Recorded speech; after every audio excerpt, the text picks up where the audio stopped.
রনি ভাইয়ের সূত্র ধরে একটু কথা বলি, তারপরে মাহবুব ভাই এখানে আসবো। অত্যন্ত বিনয়ের সাথে আমরা অনেক বিষয়ের সাথে একমত। যেমন রনি ভাই যেটা বললেন, মিউজিক্যাল ম্যান প্লাস আপনি মিরাকেল বলতে পারেন, অথবা যেভাবেই দেখেন, যে আলটিমেটলি কিন্তু সে যেটা বলছে সেটা হচ্ছে। মানে এখন পর্যন্ত আমি সামঞ্জস্য পেয়েছি যেটা যেভাবে বলছে। আপনি ভালো করে লক্ষ্য করে দেখবেন যে আমাদের এখানে প্রথম কিন্তু 7ই অগস্ট 2024 একটা বড় দল এখন যে বর্তমানে, তারা নির্বাচন চেয়েছিল 3 মাসের মধ্যে সমাবেশ করে। হ্যাঁ, এবং এটা which was very surprising to me, যে ইউনূস সাহেব তখনও প্যারিসে, উনি ওত নেন নাই। তাহলে নির্বাচনটা কার কাছে চাওয়া হয়েছে? It's a very big question. আপনি কার কাছে চাইলেন? ইন দ্য এয়ার, আকাশে। কিন্তু আমি অর্থ খুঁজে পেয়েছি যে যেহেতু ওয়াকারুজ্জামান সাহেব বলছিলেন 5 তারিখে, আমি দায়িত্ব নিলাম, মনে আছে নিশ্চয়ই। আর একটা গুলিও চলবে না, প্রতিটা হত্যার বিচার হবে এবং ফৌজদারি অপরাধ যারা করছে সেগুলোরও বিচার হবে। এই যে আমি দায়িত্ব নিলাম, এটা কিন্তু আমি মনে করি তার কাছে চাইছে। কারণ যেহেতু দায়িত্ব নিছে, ওই 3 দিন উনি ছিলেন। কথাটা কেন বলছি? সংবিধানটাকে রেখে যখন একজন প্রধানমন্ত্রী পালিয়ে যান, যেখানে বলা ছিল না, কেউ বলে পালিয়ে যায় নাই, পৌঁছাইয়া দেওয়া হয়েছে, ভালো কথা, যেভাবেই হোক উনি চলে গেছেন। সংবিধানে বলা নাই পালায় গেলে কি হবে, বলা নাই। 1, 2, ওই সংবিধানের মধ্যে না আছে অন্তর্বর্তীকালীন সরকার, না আছে তত্ত্বাবধায়ক সরকার, আজকে পর্যন্ত নাই। যেই সংবিধানের ভিতরে আমার কথা বলা নাই, আমার কথা বলতে সেনাপ্রধান যে বললেন আমি দায়িত্ব নিলাম, সেটাও সংবিধানে বলা নাই। তাহলে ওই 3 দিনের সংবিধান ছিল সেনাবাহিনীর ইচ্ছা, সেনাবাহিনীর প্রধানের দায়িত্ব। এরপর যে ওই যে বললেন ইউনূস সাহেব যেটা বলে সেটা হয়। তারপর যখন ইউনূস সাহেব দায়িত্ব নিলেন, বললেন আমার কথা শুনতে হবে, এবং সেই থেকে উনি যা বলছেন তাই সংবিধান। কারণ একটা রাষ্ট্র সংবিধান ছাড়া থাকতে পারে না একদিনও, একটা রাষ্ট্র সরকার প্রধান ছাড়াও থাকতে পারবে না এক মুহূর্ত। কাজেই ইউনূস সাহেব সংবিধানের ভিতরে নাই, অফিসিয়ালি নাই, যেহেতু আমার সংবিধানে অন্তর্বর্তীকালীন সরকারের কথা বলা নাই। যার নাম যে বইটার ভিতরে নাই, সে তো ওই বইটা চালাইতে পারবে না। Very simple. তাহলে চলছে কিভাবে? সবাই মানছে কেন? মানছে এই কারণে, তারাও জানে সংবিধানে নাই। এই কারণে নাই, সংবিধানে সংসদ ভেঙে যাওয়ার পর 90 দিনের মধ্যে নির্বাচন হওয়ার কথা, সেই 90 দিন পার হয়ে যাবে, আপনি তো সংবিধান ভায়োলেট করতে পারবেন না। রনি ভাই সেও একজন লয়ার, মূল মামলা করার জন্য একটা লিমিটেশন থাকে, যে যখন থেকে আপনার কারণ তৈরি হবে তখন থেকে এতদিনের মধ্যে। সংসদ আবার নির্বাচন হওয়ার কারণ তৈরি হলো কবে? 8ই অগস্ট 2024, যেদিন ইউনূস সাহেব ওত নিল, সেদিন থেকে 90 দিন। তাহলে ওই 90 দিনের মধ্যে যদি না করেন নির্বাচন, আপনাকে তো সংবিধান বলে নাই যে এই সংবিধান মোতাবেক যেদিন মন চায় সেদিন করবেন, বলা আছে কোথাও? তাহলে এই সংবিধানে আমরা নাই, সংবিধানে নাই। তাহলে নির্বাচনটা করছে কিভাবে? স্বীকৃতি আসতে হবে যে ইউনূস সাহেব যা বলতেছে সেইটাই সংবিধান, এবং সেটা অন্তর্বর্তীকালীন সংবিধান ধরতে পারেন অন্তর্বর্তীকালীন সরকারের। সে কারণে আমি বলছি যে ইউনূস সাহেব যেটা করতেছে এবং তার অ্যাকশন দিয়ে বুঝাই দিচ্ছে, what ever I am doing, all these are the constitution. কারণ আমি তো সংবিধানের মধ্যে নাই, এবং সেটা ফলো করতেছে সবাই, কেউ কিন্তু অপোজ করতে পারে নাই, এবং প্রত্যেকে সংবিধানের দোহাই দেয়। কিন্তু ইট ইজ সারপ্রাইজিং, কেউ একটা বার চাকে চ্যালেঞ্জ করতে পারে নাই। কারণ তারা চ্যালেঞ্জ করবে কি হিসাবে? যদি বলে আপনি সংবিধানের মধ্যে নির্বাচন দিচ্ছেন না, তাহলে বলবে তুমি একবার চাইলে 3 মাসের মধ্যে, এরপরে আসলা ডিসেম্বর 25-এর মধ্যে, এরপরে আমি ফেব্রুয়ারি 3 তাও মেনে নিলা। কেন? কারণ তারা নিশ্চিত যে গোজামিল দিয়ে দেশটা চলতেছে। এখন আসি ভাইয়ের কথায়, তারপর আসতেছে জুলাই সনদেরটা। বেশি টাইম না, এইবার শেষ করি। ভাই একটা কথা বলছে, এই যে সংবিধান বারবার কি চেঞ্জ হবে? ইয়েস, সংবিধান হইল উইল অফ দ্য পিপল, জনগণের জাস্ট ইচ্ছাটা হলো সংবিধান। আপনি যত তর্ক করেন, আজকে সংবিধান চেঞ্জ হয়ে যেতে পারে জনগণের দাবিতে। কেন বলছি? 72-এর যে সংবিধানটার কথা বলা হয়, মূল সংবিধান, এ পর্যন্ত 17 বার সংশোধন হয়েছে। আমি চ্যালেঞ্জ করে দিচ্ছি, আমি দেখছি 80% কিন্তু অরিজিনাল 72-এর যে সংবিধান সেটা নাই। তার মানে সংবিধান পরিবর্তনশীল হইতেই হবে। এখন উইল অফ দ্য পিপল, আজকে জনগণের চাহিদা কি, সেই মোতাবেক সংবিধান হতে হবে। এখন আসেন জুলাই সনদ যে বাস্তবায়ন হবে 270 দিনের মধ্যে। একটু আগে বললাম সংবিধান নাই, তাহলে আপনি নির্বাচন করবেন কিসের ভিত্তিতে? আবার নির্বাচন করার পর এইটাকে গণভোটেও নিতে পারেন, আগেও নিতে পারেন, পরেও নিতে পারেন। আগে যদি আপনি গণভোটে নেন, তাও একটা ভিত্তি দ্বারা কইতে পারবেন পাস করার পর, গণভোটের পর, যে এইটার আলোকে নির্বাচনটা হবে। নয়তো আপনি কিসের আলোকে নির্বাচন করতেছেন? It's a question mark. 2 নম্বর, 270 দিনের মধ্যে কার্যকর করা হবে, না করলে কি হবে? যেমন রাষ্ট্রপতির কথা আছে, তার কাছে বিল পাঠাইলে যদি 7 দিনের মধ্যে স্বাক্ষর না করেন তাহলে ধরে না হবে পাশ করা হয়েছে, এবং সেটা সংসদ চালায় নেয়, এক্সিকিউট করে। আর এই সংসদ যদি এটা পাশ না করে 270 দিনের মধ্যে, তাকে বাধ্য করবে কে? কে বাধ্য করবে? হয়ে গেল অটো সংশোধন হয়ে যাবে, সংবিধানের ভিতরে ঢুকে যাবে। এটা হইলো টোটাল 18 কোটি লোকের মঞ্চে কিছু লোক বসাইয়া জাস্ট আপনি গোজামিল দিয়ে একটা হয় সময় পার করতেছেন, নয় বুঝ দেওয়া হচ্ছে রাজনীতিবিদদের। যেহেতু রাজনীতিবিদরা ইউনূস সাহেবের কথায় সকাল বিকাল চলছে, নাহলে জুলাই সনদ স্বাক্ষর হওয়ার পরও তার সাথে বৈঠক চলতেছে। কিসের বৈঠক? একটা আলাপিত হবে নির্বাচন, ভোট দাও, পোস্টার, কই হচ্ছে? জি রনি ভাই, এই যে গণভোটের বিষয়টা আসছে, যে গণভোট মানে নির্বাচনের আগে এবং নির্বাচনের দিনেও হতে পারে, এরকম একটা প্রস্তাব দিয়েছে ঐক্যমত্য কমিশন। এই প্রশ্নটা করা হয়েছিল যে গণভোটে যদি না জয়যুক্ত হয় তখন কি হবে? তখন আলী রিয়াজ বলেছেন যে জনগণের প্রতি আস্থা রাখতে। এখন মানে এটা যদি হয়, সত্যি যদি না জয়যুক্ত হয়, তখন তার কনসিকুয়েন্সটা কি হবে? এখানে মূল ব্যাপার হলো, আমি প্রথমে যেটা বলেছি যে আমাদের দেশের ইতিহাস কখনো ক্ষমতার প্রতিকূলে যায়নি। এখানে দুটো ব্যাপার আছে, জনগণ এবং ক্ষমতা কখনো মুখোমুখি দাঁড়িয়েছে। মুখোমুখি দাঁড়িয়ে সেখানে কখনো ক্ষমতার দ্বারা জনতা ভীষণভাবে পদদলিত হয়েছে, যেভাবে গত 15 বছর আওয়ামী লীগের জমানাতে হয়েছে। আবার দেখা গেল এই জুলাই আগস্ট বিপ্লবের মতো বা 69 গণ অভ্যুত্থানের মতো কখনো কখনো জনগণের কাছে ক্ষমতা পদদলিত হয়েছে। কিন্তু এখানে রাজ্জাকি ভাইয়ের সাথে আমি একটা ব্যাপারে দ্বিমত পোষণ করি।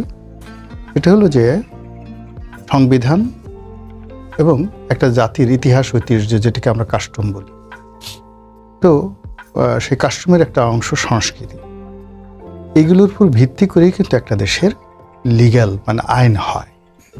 এবং আপনি দেখেন অনেক কিছুর পরেও আমরা এখন আমাদের বাংলাদেশে ল্যাটিন আইন বা রোমান আইন আমরা ফলো করছি, ইংলিশ ল ফলো করছি। এটা কারণটা কি? দেয়ার আর ম্যানি ম্যানি রিজন। তাহলে এখন এখানে আমাদের যত আইন, ফান্ডামেন্টাল আইন যাকে চবে, এখন দেশটা যেভাবে চলছে, উনি ঠিকই বলেছেন যে এখন না সংবিধান না বিপ্লবী সরকার, এটা মূলত ডক্টর মোহাম্মদ ইউনূসের ডিজায়ার উইল ফোর্সের উপর নির্ভর করছে। আবার কখনো কখনো উনি মনে করছেন যে এই মুহূর্তে আমার আসলে জামাতের সাথে নেগোসিয়েশন করা দরকার, আমি জামাত যদি আমার সাথে আসেন, কথাবার্তা বলেন, তার ভিত্তিতে উনি একটা শক্তি পেলেন, উনি দুটো সিদ্ধান্ত দিয়ে দিলেন। আবার এক সপ্তাহ পরে মনে হলো যে না, একটু আমার মনে অনেক কষ্ট, আমি একটু নাহিদের সাথে কথা বলবো। নাহিদের সাথে কথা বললো, নাহিদকে ডাকো। নাহিদ আসলো, তার সাথে কথাবার্তা হলো, হওয়ার পরে উনি কথাবার্তা বললেন 3 মাস রুটিনে আমরা খুব ব্যস্ত, যে নাহিদের সাথে প্রধান উপদেষ্টা কী কথাবার্তা হলো। এরপর 3 মাস পর উনি আবার মনে হলো যে না, এখন আমার একটু তারেক রহমান সাহেবের সাথে বা সালাউদ্দিন সাহেবের সাথে কথা বলা দরকার, বা মির্জা ফখরুল সাহেবকে একটু ডাকেন, তো দেখেন তার স্বাস্থ্য শরীর কেমন আছে, একটু কথাবার্তা বলি। এইভাবে মাস 3 চলে গেল, এইভাবে কিন্তু চলছে।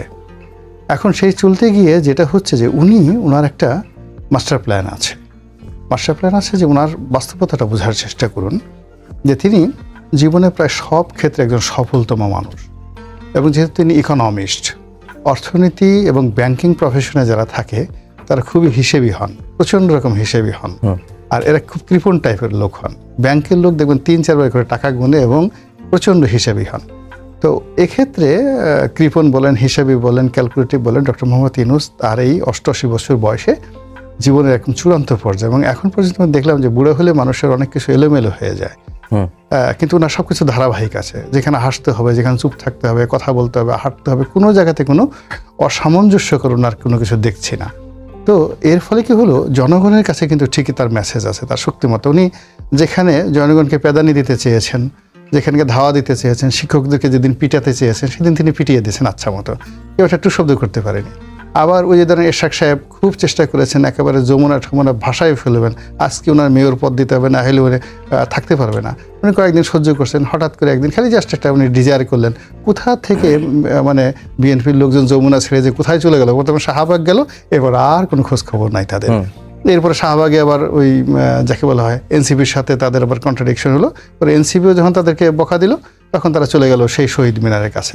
তো বোঝার চেষ্টা করুন এখানে ক্ষমতার যে সিগন্যালটা, এখানে সিরিয়াসলি ইভেন শেখ হাসিনার জমানাতে, তার আগে এরশাদের জমানাতে, তার আগে বিএনপির জমানাতে ক্ষমতা যতটা না সুসংহত ছিল, অথরিটিয়ান ছিল, তার সাথে এখন জনাব ইউনূস সাহেবের যে জমানা। উনি এখন বাঘে মোষে মানে এক ঘাটে পানি খাওয়াচ্ছেন। এখন সেই সেনাবাহিনী প্রধান বলেন, বঙ্গভবন বলেন, মানে উনি তো বঙ্গভবনকে কি বলেন, উনি এটা বাংলাদেশে কখনো ঘটেছে? উনি এক জায়গায় যাবেন, শহীদ মিনারে বা ওই জাতীয় স্মৃতিসৌধে যাবেন, বলে রাষ্ট্রপতি যাওয়া যাবে না, রাষ্ট্রপতি রাষ্ট্রপতি যেখানে কুচকাওয়াজ গ্রহণ করবেন সেখানে রাষ্ট্রপতিকে বাইর হতে দেওয়া হচ্ছে না। এরপরে অনেকগুলো বিশ্ববিদ্যালয়ের উনি চ্যান্সেলর। আপনি দেখছেন যে কোথাও একটা বক্তৃতা দিতে গেছে, কোথাও বক্তৃতা আপনি দেখছেন দুর্নীতি দমন কমিশন ওনার আন্ডারে, এবং তার কাছে গিয়ে চিফ জাস্টিস দুর্নীতি দমন কমিশন নিয়মিত রিপোর্ট পেশ করতে হবে রাষ্ট্রপতির দরবারে। এরা তো বঙ্গভবনের ধারে কাছে যেতে সাহস পায় না। কেন পায় না? মূল ব্যাপার হলো ডক্টর মোহাম্মদ ইউনূসের ডিজায়ার। তো সেই ডিজায়ার অনুযায়ী উনি যদি গণভোট দেন, আর সেই গণভোটে যদি উনি ডিজায়ার করেন যে এখানে 99% লোক হা ভোট দেবে, দেখবেন হা ভোটে চলে আসছে, এর বাইরে যাবে না। জি, ইউনূসের সেফ এক্সিটের সনদ। আবার যেটি বললাম, আমরা রনি ভাই বললেন যে যদি ডক্টর মোহাম্মদ ইউনূস ইচ্ছা পোষণ করেন বা ইচ্ছা করেন, তাহলে গণভোটেও তিনি 99% হ্যাঁ ভোট নিয়ে আসতে পারেন। না, 99% হ্যাঁ ভোট নিয়ে আসতে পারবে কি পারবে না সেটার চেয়ে যদি আমি একটা অন্য জায়গায় যাই, জি, আমরা তো এই আবহাওয়ায় এই মাটিতে এই আবহাওয়ায় বড় হয়েছি, এখনো সকালে বেরোই, রাত্রে বাসায় ফিরি। আশা করি মাহবুব আজিজ ভাই সেও যায়, রনি ভাইও যায়। আমরা যে বাজারে বাইরে ঘুরে আসি, ঘরে ফিরি, আমরা তো আবহাওয়াটা বুঝতে পারি। যেমন আপনি 14 জন আর্মিরে যেদিন আপনাকে ইয়ে করলো, এই যে ইয়েতে নিল, কি জানি 15 জন ট্রাইব্যুনালে, হ্যাঁ, হাজির করলো, সেদিন কিন্তু হাজির করলো সকাল 7টায়। তারপর থেকে কিন্তু মনে হয়েছে দিনটায় যে সামথিং কেমন একটা জানি পরিবেশ, এটা কি বলে দিছে, একটা মনে হয়েছে যে পরিবেশটা স্বাভাবিক না। এই যে স্বাভাবিক না, এটা কি কোনো পত্রিকা আসে নাই, এটা বলে দিচ্ছে, এনভায়রনমেন্ট বলে দেয়। আজকের এনভায়রনমেন্টটা কি, যেই ইউনূস সাহেব 3.5 মাস পরে চলে যাবে, আমরা এখনো তার তীব্র নিন্দা করছি। উনি নিন্দা করছে সেটা নিয়ে আমি প্রোটেস্ট করছি না, ইট মে বি জাস্টিফাইড, কিন্তু প্রশ্ন হচ্ছে আমি 14 মাস হজম করেছি। এ লোক তো ফ্রম ডে 1 এমন না যে 12 মাস ভালো করছে এখন খারাপ করতেছে। He is doing bad thing from the day 1। 14 মাস কেন হজম করলো সবাই, 1 নম্বর প্রশ্ন। 2, 3.5 মাস পর সে চলে যাবে, তারা চিৎকার করে গালি দিয়ে আমার লাভটা কি? সে তো চলে যাবে কনফার্ম, যেহেতু আমরা এখন পর্যন্ত যেটা মনে করি। সুতরাং এতে আমি গত 14 মাসে দেখলাম এই বিরোধী মানে বাংলাদেশে যে শেখ হাসিনা 16 বছর নির্যাতন জুলুম করছে, সেটা বেমালুম আলোচনার টেবিলে নাই বললেই চলে। আলোচনার টেবিলে এনসিপি, আলোচনার টেবিলে কিংস পার্টি, আলোচনার টেবিলে ব্যর্থ ইউনূস, বাট সেই ব্যর্থ ইউনূস যাকে যা বলতেছে সবই শুনতেছে। মানে আমার রহস্যজনক মনে হয় যে ইউনূস একটা স্বাভাবিক গভর্নমেন্ট আসছে, 4.5 বছর পার হয়ে গেছে, আর কিছুদিন বাকি আছে, আমরা নিন্দা করতে চলে যাবে। মানে আমার কাছে সারপ্রাইজিং যে পরিমাণ নিন্দা 14 মাসে ইউনূসের হয়েছে। এই 14 মাসের মধ্যে 13.5 মাসই তো এই পতিত সরকারের কর্মকাণ্ড নিয়ে আলাপ হওয়া উচিত ছিল, কারণ এত লোক মারা গেছে, সেনা অফিসার মারা গেছে, শাপলা চত্বরে মারা গেছে, আয়নাগর, তারপরে ক্রস ফায়ার, আলাপগুলো নাই, টাচ করে না এখনো। এই কয়দিন আগে একটা প্রতিবেদন, 2-3 দিন আগে আল জাজিরার রিপোর্ট, একটা মেয়ে, সেই তখন এখন তার বয়স, সে এখন সাবালিকা, সে এখনো মাঝে মাঝে নদীর পাড়ে যায়, মাঝিকে জিজ্ঞেস করে পায়ে সিমেন্টের বস্তা বাঁধা কোনো ডেড বডি দেখছো কিনা, she is looking for her father. সেখানে আমাদের টাচই করে না কাউকে। আমরা খালি নির্বাচন করে। আপনি বলেন 16 বছর দমিয়ে রাখলো যে ডানপন্থীরা, যে না, ডানপন্থী বলতে উনি ইসলামী ফোর্স বুঝাচ্ছে। আমি ইসলামী ফোর্সের পক্ষেও না বিপক্ষেও না, কিন্তু ডানপন্থীরা বাইরে গেছে, ধরে নিলাম উগ্রটা বেড়ে গেছে। 16 বছর যাদেরকে দমিয়ে রাখা হইলো, তাদের বিচার করা হইল আন্তর্জাতিক ট্রাইব্যুনালে, এহেন অপবাদ নাই, এমন কর্মকাণ্ড নাই, মাত্র চলে যাওয়ার সাথে সাথে তারা এত চাঙ্গা হয়ে গেল। 16 মাস আপনি করছেন কি তাইলে? 16 বছর কি করলেন? কি চাঙ্গা হয়ে গেল, এটা গ্রহণযোগ্য? 3 নম্বর আসেন, মুক্তিযুদ্ধের পক্ষের শক্তি কথা সবাই বলে। বাংলাদেশে মুক্তিযুদ্ধের পক্ষের শক্তি কি শুধুই পতিত সরকার যারা চলে গেছে তারাই? না। তাহলে মুক্তিযুদ্ধের পক্ষের শক্তি জিয়াউর রহমান সাহেব তো ছিলেন, সেটা তো বলেছে। না বলছি, তার যখন খেতাব কেড়ে নিছিল, অন্যান্য মুক্তিযোদ্ধারা কোথায় ছিল? মুক্তিযোদ্ধা অপমান তো সহ্যই করতে পারে না, তারা কোথায় ছিল? তারপরে যখন বেগম খালেদা 2 বার প্রধানমন্ত্রী, আমি বাদই দিলাম, সে একজন মুক্তিযোদ্ধার স্ত্রী, তাকে যখন মইনুল হোসেন রোড থেকে বের করে দেয়, তখন একটা লোক নিহত তো দূরের কথা, আহত কি হয়েছে? কে কোন প্রতিবাদ করছে। 3 নম্বর আসেন, মুক্তিযুদ্ধের পক্ষের শক্তি, তার সবার কথাই মনে হয় জুলাই আন্দোলনে যারা অংশ নিছি আমরা আমরা আমরা বলতে আমি প্রতীকী অর্থে বলছি, আমরা সবাই জুলাই আন্দোলনে অংশ নিছি। তারাইছে কাকে? মুক্তিযুদ্ধের দাবিদার। 53 বছর এবং টানা 16 বছর মুক্তিযুদ্ধের ক্যাশ করে মাথায় পোটলা বাইন্দা বিক্রি করছে। তা আমরা কি সবাই মিলে মুক্তিযুদ্ধের পক্ষের শক্তিতে তারাই দিছি? তাহলে রাজাকার they are sitting in Bangladesh and মুক্তিযুদ্ধের তারাই দিছি। এই সমস্ত বয়ান এখনকার প্রজন্ম তো চলবেই না। এবং বিগত 14 বছর 15 বছর যেই প্রজন্ম এই এই এই 53 বছর যারা যুদ্ধের ইতিহাস লালন করছেন আর এটা বিক্রি করছেন মুক্তিযুদ্ধের চেতনা, এই জুলাই চেতনা কি 53 মাসও বিক্রি হবে না? এটা কি তামাশা নাকি? জি, যদি সময় থাকে আবার একটু আসবো। একটু রনি ভাই, আজকে এনসিপির একজন নেতার একটু মন্তব্যের বিষয়ে আপনার কাছে দৃষ্টি আকর্ষণ করতে চাই। নাসিরউদ্দিন পাটোয়ারি তিনি বলেছেন যে সামনে নির্বাচন হবে লাউ কদুর নির্বাচন। লাউ হলো বিএনপি, কদু হলো জামাত, এরা একসঙ্গেই ছিল, এখন এসেছে ভং ধরছে, ভেতরে সমঝোতার মাধ্যমে কাজ করছে। নাসিরউদ্দিন পাটোয়ারিকে আমার খুব ভালো লাগে, এত কিউট এবং এত সুন্দর সুন্দর কথা বলে মাঝে মধ্যে সব রাজনীতির হিসাব একদম উল্টে দেয় আর কি। সো এখানে আসলে তার এই কথার মধ্যে তো যথেষ্ট যুক্তি আছে, বিকজ দীর্ঘদিন ধরে জামাত এবং বিএনপি তারা মুদ্রার এপিঠ এবং ওপিঠ, এবং এদের মধ্যে যে বন্ধন, নারীর বন্ধন, একই মায়ের পেটের ভাই বোনদের যেরকম বন্ধন থাকে এরকম বন্ধন, সেই বন্ধন দক্ষিণ পন্থা নিয়ে, সেই বন্ধন ধর্মভিত্তিক রাজনীতি নিয়ে, সেই বন্ধন ক্ষমতার রাজনীতি নিয়ে। তো এই 3টি গুরুত্বপূর্ণ বিষয় নিয়ে অতীতে তারা বহুবার একত্র হয়েছে। তো কাজেই আগামীতে ভাই ভাইয়ের মধ্যে দ্বন্দ্ব সংঘাত হতে পারে, আবার একটু পরে যখন তাদের মধ্যে সেই রক্তের বন্ধন টান পড়ে তখন একত্র হয়ে যায়। তো সেক্ষেত্রে আগামীতে একটা জাতীয় সরকার হতে পারে, সেই জাতীয় সরকারে বিএনপি জামাত তারা একসাথে যদি মিল হয়ে যায় তাহলে তো এনসিপি সবচেয়ে বেশি ক্ষতিগ্রস্ত হবে, এবং ডক্টর মোহাম্মদ ইউনূসও অবাক হয়ে যাবে যে আমি এই আমিরে জামাত থেকে শুরু করে সমস্ত লোকদের উপর যে বিশ্বাস করেছি এই কাজটা করতে পারলো, এটাও অস্বাভাবিক কিছু না, এটা হতে পারে। রাজনীতি হলো অসম্ভবের সম্ভব। তবে এখানে একটা সিরিয়াস কথা বলি, সেটা হলো যে আমাদের দেশে এই যে আমরা যে বাংলা ভাষায় কথা বলি এটার বয়স প্রায় 1000 খানেক বছর, 1000 বছর। তো কিন্তু আমাদের যে রাজনীতির ইতিহাস, সেই রাজনীতির ইতিহাস প্রায় 5000 বছর। 5000 বছর ধরে আমরা এই রাজনীতি করি। আমাদের এই জনপদে এখন যেভাবে ইসলাম আছে, একটা সময় প্রায় 400 বছর বৌদ্ধরা রাষ্ট্রধর্ম রেখে আমাদের শাসন করেছে, হিন্দুরা শত শত বছর ধরে আমাদেরকে শাসন করেছে, আবার মুসলমানরা প্রায় 700 ইয়ার্স আমাদের এই বাংলাদেশ শাসন করেছে। শেষের দিকে চলে আসছে। মানে সবচেয়ে বড় ব্যাপার হলো রাজনীতিতে এবং রাষ্ট্রযন্ত্রে কখনোই আমাদের এই বাংলা ধর্মকে ধারণ করতে পারেনি বা করেনি। এটা সবসময় সেকুলার ছিল। ফলে এখন যারা এই উগ্রপন্থা, ধর্মপন্থা, দক্ষিণপন্থা এইগুলোকে পুঁজি করে রাষ্ট্র ক্ষমতায় যেতে চান বা রাষ্ট্র ক্ষমতাকে পরিচালনা করতে চান, আমি মনে করি যে বাঙালির যে জাতিসত্তা বা এই গাঙ্গেয় বদ্বীপের যে হোমোজিনিয়াসনেস, এই সম্পর্কে তাদের স্টাডি খুব অল্প। তারা সবাই খুব আহত হবেন আগামী দিনে, আমি এটা লিখে দিতে পারি। জি, মাহবুব আজিজ ভাই, আমি একটু যুক্ত করি। প্রথম হচ্ছে যে না, এটা রনি ভাই, পাকিস্তানের জন্মটা যদি আমরা দেখি তাহলে কিন্তু আসলে আপনার এই শেষ কথাতে একমত হওয়া যায় না। ধর্মের ভিত্তিতেই কিন্তু দেশভাগ হয়েছিল, কাজে এখানে ধর্মটা অনেক গুরুত্বপূর্ণ হয়ে ওঠে এবং সেইটাকে বিভিন্নভাবে রাজনীতিতে ব্যবহার করা হয়েছে, এখনো হচ্ছে। আর রাজ্জাক ভাই যেটা বললেন যে 14 মাস 15 মাস পরে কথা বলা হচ্ছে সরকারের দুর্বলতা নিয়ে, কেন? এটা ঠিক না।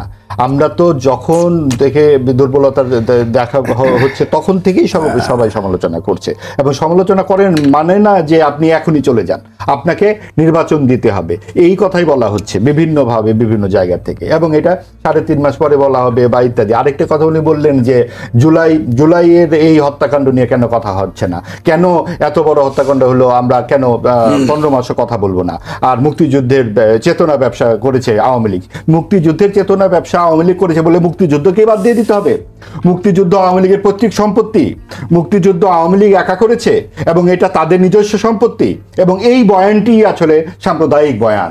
কারণ বাংলাদেশের যে জন্মের যে ভিত্তি সেটাকেই আমাদেরকে ভুলিয়ে দেওয়ার চেষ্টা করা হচ্ছে। এই জন্যই মাজার ভাঙ্গা হয়েছে, যত্রতত্র মুক্তিযুদ্ধের ভাস্কর্য ভাঙ্গা হয়েছে, নির্বিকার দাঁড়িয়েছিল নিরাপত্তা বাহিনী, কোথাও কোনো একটি জায়গা তারা ঠিক মতো রাখেনি। আজকে দেখা যাচ্ছে সঙ্গীত চর্চার বিরুদ্ধে কথা হচ্ছে বিভিন্ন জায়গায়, নানান রকম এই যে সমস্ত কিছু একটা উগ্রপন্থার দিকে নিয়ে যাচ্ছে। এবং এই জায়গাটি আমাদের যে বাংলাদেশ, সেই বাংলাদেশের মূল চেতনার সাথে সাংঘর্ষিক, এবং সেই সাংঘর্ষিক পরিস্থিতিতে আমরা অবশ্যই উদ্বিগ্ন। জি রাজ্জাকি ভাই, জুলাই সনদ বাস্তবায়ন না হলে দেশে গৃহযুদ্ধ হবে, পাটোয়ারের আরেকটা মন্তব্য। আপনার কাছে কি তাই মনে হয় যে জুলাই সনদ বাস্তবায়ন হবে না, আর যদি না হয় তাহলে গৃহযুদ্ধ হতে পারে? জুলাই সনদ বাস্তবায়ন হবে না এ ব্যাপারে আমি মোটামুটি নিশ্চিত, কিন্তু গৃহযুদ্ধ হবে কিনা সেটা আমি এই কারণে বলতে পারি না যেহেতু আমি মাঠে সক্রিয় না। তারা মাঠে সক্রিয় আছে, তারা লড়াই করতেছে, তারা জুলাই আন্দোলন করতেছে, তাদেরকে নাবালক বলে গালি দেওয়া হচ্ছে, তারাও আর পাল্টা জবাব দিচ্ছে, কেউ তাদেরকে রাজনৈতিক দল হিসেবে ট্রিট করে নাই, সব কিছু মিলিয়ে এটা তারা বলতে পারবে। তবে মোটামুটি জুলাই সনদ বাস্তবায়নের কোনো সুযোগ নাই, এটা একটা গোজামিলের মধ্যে আমরা আছি। এবং পার্লামেন্টে যাচ্ছে কেমনে কোন নির্বাচন, একটু আগে বললাম, আমি চ্যালেঞ্জ ছুড়ে দিলাম নির্বাচন কমিশনকে, ব্যাখ্যা দেখ উনি কোন আইনে যাচ্ছেন নির্বাচনে। আর সব শেষ করেছি কয়েকটা কথা ছোট্ট ছোট্ট। বাংলাদেশের বেসিক প্রবলেম হলো কি জানেন, রাজনীতি নয়, ক্ষমতায় যাওয়া। রাজনীতি এক জিনিস, ক্ষমতা আর এক জিনিস। রাজনীতি কোনটা? রনি ভাই 5টা কথা বললো, এটা যদি কেউ অ্যাকসেপ্ট করে দ্যাট ইজ হিজ পলিটিক্স। এখানে নাই, জাস্ট আমরা ক্ষমতায় যেতে হবে। ক্ষমতায় যেতে গেলে কামড়াকামড়ি হয় কেন জানেন? ক্ষমতায় যারা দলের সাথে সম্পৃক্ত যে জনগণ বাংলাদেশ টোটাল, এই মুহূর্তে যদি আপনি হিসাব করেন, বিএনপির ধরেন 25, জামাতের 10, 35, আওয়ামী লীগের 15, হইল 50, আরও 10 ধরে নেন, 60% লোক দলীয় সাথে সম্পৃক্ত, বাকি 40% লোক দলবিহীন।